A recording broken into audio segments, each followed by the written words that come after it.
This executive order, signed by President Trump, starts a new policy on refugees and immigration in America. And this is the protection of the nation from foreign terrorist entry into the United States. But that's not what's really in this executive order, so let's go through it.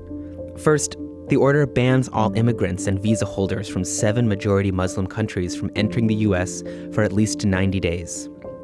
There is no security benefit. Americans are more likely to be killed by their own clothes than by an immigrant terrorist. Nobody in the U.S. has been killed in a terrorist attack by immigrants from these particular 7 nations. But the U.S. is now treating everybody from these countries as if they are a suspect. Computational biologist Samira Asghari said she now can't come here to work on immunogenomics at Harvard. Oscar winner Ashghar Farhadi can't come back to the U.S. for the Oscars, where he's nominated again. Sudanese doctor Suha Abu Shama hurried back to the U.S. to begin work at the prestigious Cleveland Clinic, only to be put back onto a plane out hours later. But in addition to these travel bans, the executive order also begins a fundamental shift in American refugee policy. The order halts nearly all refugee admissions for 120 days and admissions of Syrian refugees indefinitely. And it says in the future, refugees will only be admitted from countries that have sufficient safeguards in place to ensure the security and welfare of the United States. This is the opposite of how the U.S. has defined refugees in the past. People fleeing persecution and violence that their own governments cannot or will not protect them from. And this comes at a time when the world faces its biggest refugee crisis since World War II. 1 in 122 people worldwide are displaced. And those fleeing the largest humanitarian emergency of our time, the Syrian civil war, are the ones singled out by Trump for harsher restrictions. If you're worried about U.S. terrorist attacks like 9/11, San Bernardino, or the Orlando Pulse shooting, this order would have prevented exactly none of them.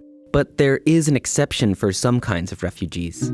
As it relates to persecuted Christians, do you see them as kind of a priority here? Yes. You do? Yes, they've been horribly treated. The U.S. will allow members of religious minorities in the individual's country of nationality during the 120-day ban and prioritize them thereafter. Do you know, if you were a Christian in Syria, it was impossible, at least very tough to get into the United States.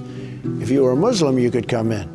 But if you were a Christian, it was almost impossible. In fact, half of refugees in the past 2 years were Christian. Refugees from Syria reflected the country's religious composition, almost entirely Muslim.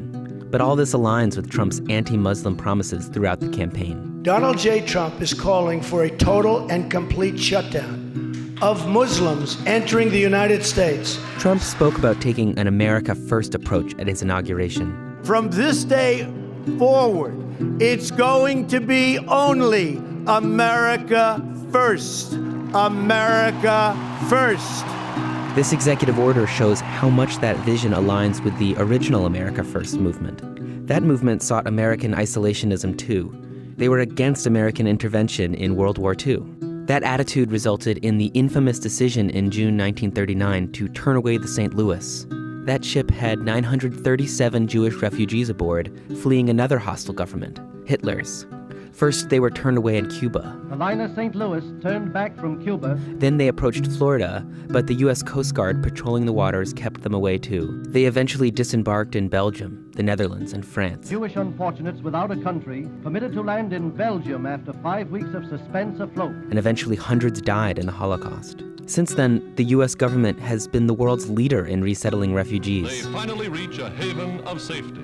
The State Department website still brags about it, claiming 3 million refugees resettled around all 50 states since 1975. And the Statue of Liberty bears these goals too. A plaque on the side of the pedestal reads, "Give me your tired, your poor, your huddled masses yearning to breathe free, the wretched refuse of your teeming shore. Send these, the homeless, tempest-tossed to me. I lift my lamp beside the golden door."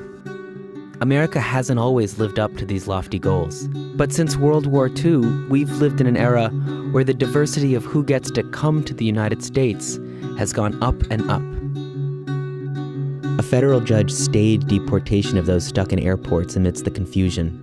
and the Trump administration has already started scaling back. As far as green card holders moving forward, it doesn't affect them. But the Trump administration is trying to end the era when America didn't care what religion you are, regardless of where you come from. Legal challenges and protests around the country continue to try to preserve it.